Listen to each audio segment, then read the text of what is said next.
सुनतनी बात के रोज पेट पे मुआवतनी रात के कौन सबती के सुनता र बात के रोज पेट पे मुआवता रात के हमारा ई मालूम बा कि कौन सबतिया तोहरा सिखैलस हो रात भर ए राजा दर्द बड़ा कैलस हो रात भर ए राजा दर्द बड़ा कैलस हो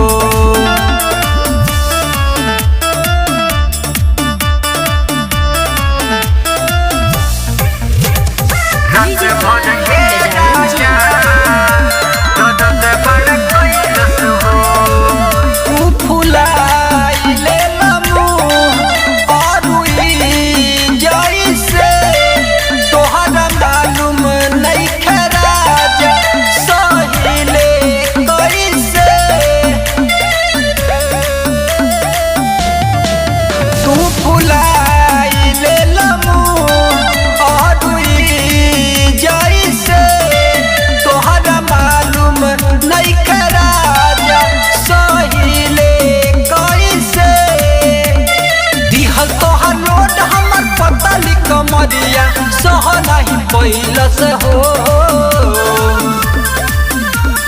रात भर ए राजा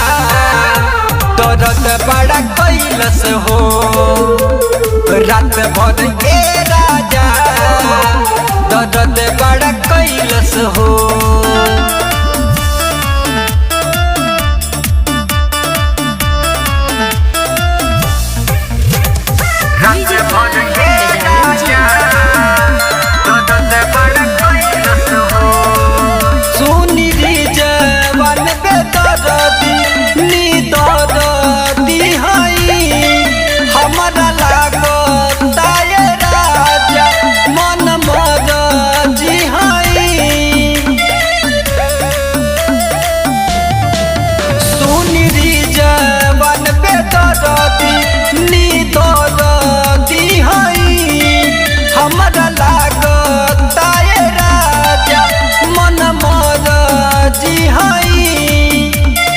मनवा में तोहरा विनोद बेदर्दी तरस न धइलस हो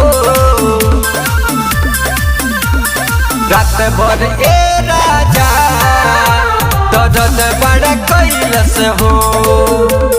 रात भर ए राजा